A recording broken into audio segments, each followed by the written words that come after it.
കൃത്യമായ വിവരങ്ങൾ ശേഖരിക്കുകയും ഇവരാണ് ഈ പെൺവാണിഭ സംഘം നടത്തിയിരുന്നത് ഈ പറയുന്ന അനാശാസ്യ കേന്ദ്രത്തിൻ്റെ മുതലാളിമാർ എന്നുള്ളത് പുറത്തു വരുമ്പോൾ ഒരു വശത്ത് ഇവർ രക്ഷപ്പെടാനുള്ള എല്ലാ നീക്കങ്ങളും നടത്തിക്കൊണ്ടിരിക്കുന്നു, അതിന് പോലീസിലെ ഒരു വിഭാഗം ആൾക്കാർ സഹായം ചെയ്യുന്നു എന്നുള്ള ഒരു ആരോപണവും വന്നിട്ടുണ്ട്. പ്രതികളുടെ മൊബൈൽ ഫോൺ ഇന്നലെ പ്രവർത്തിച്ചിരുന്നെങ്കിലും പിന്നീട് സ്വിച്ച് ഓഫ് ആയി. അപ്പോൾ ഇത് ഇങ്ങനെയുള്ള ചില കാര്യങ്ങളും കൂടെ വരുമ്പോഴത്തേക്ക് സ്വിച്ച് ഓഫ് സ്വിച്ച് ഓഫ് ആയെങ്കിൽ എവിടെയാണ് ലൊക്കേഷൻ കിട്ടും, അങ്ങനത്തെ പല കാര്യങ്ങളും എടുക്കാനൊക്കെ പറ്റും.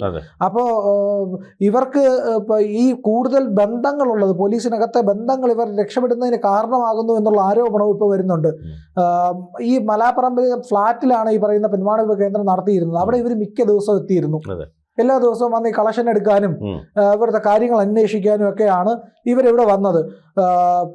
ഈ റാക്കറ്റ് പ്രവർത്തിച്ചിരുന്നതിൽ മറ്റ് പോലീസുകാർക്ക് പങ്കുണ്ടോ എന്ന് എന്നും അന്വേഷണം നടക്കുന്നുണ്ട്. ഈ വന്നു പോയിരുന്ന ആൾക്കാരിൽ വലിയൊരു പങ്ക് പോലീസുകാരാണ് എന്നാണ് പറയപ്പെടുന്നത്. പ്രതികളുടെ വീട്ടിലെത്തി ബന്ധുക്കളിൽ നിന്ന് വിവരം ശേഖരിച്ചിട്ടുണ്ട്.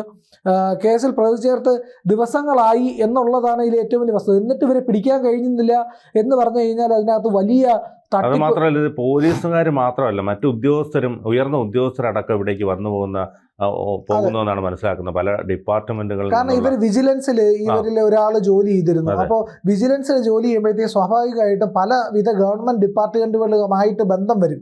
കാരണം പരിശോധനയ്ക്ക് പോകുന്നു, ഇല്ലെങ്കിൽ എന്തെങ്കിലും അന്വേഷണത്തിന്റെ ഭാഗമായിട്ട് ചെല്ലുന്നു. അങ്ങനെയൊക്കെ ചെല്ലുമ്പോൾ സൗഹൃദം സ്ഥാപിച്ച് പലരെയും ഇതിലേക്ക് കൂട്ടിക്കൊണ്ടുവരാൻ കഴിയും. അങ്ങനെ വന്നു കഴിഞ്ഞാലാണ് ഈ പറയുന്ന കൂടുതൽ ഇവർക്ക് വരുമാനം ഉണ്ടാകുന്നത് എന്നുള്ളതാണ് ഇതിന്റെ പ്രധാനപ്പെട്ട കാര്യം. നഗരങ്ങളിലും പരിസര പ്രദേശങ്ങളിലും സ്ഥാപനങ്ങളോ നിക്ഷേപങ്ങളോ വല്ലതും ഉണ്ടായിട്ടുണ്ടോ ഇവരുടെ പേരിൽ?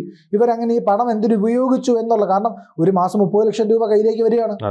അപ്പോൾ ഇതിന് പിന്നെ അവധിയൊന്നും ഇല്ലല്ലോ. പിന്നെ ഈ ബൗദ്ധികമോ ശാരീരികമായോ അധ്വാനമൊക്കെ വളരെ കുറവല്ലേ. ഈ പറയുന്ന വാണിഭ പരിപാടിയല്ലേ, പെൺവാണിഭമാണല്ലോ. അവധി എന്ന് പറഞ്ഞാൽ അവധി ദിവസങ്ങളിലായിരിക്കും കൂടുതൽ ആളുകൾ. അതെ. അപ്പൊ ഈ ബിന്ദു ഉൾപ്പെടെ 3 പേരെയും ഇടപാടിനെത്തി 2 പേരെയും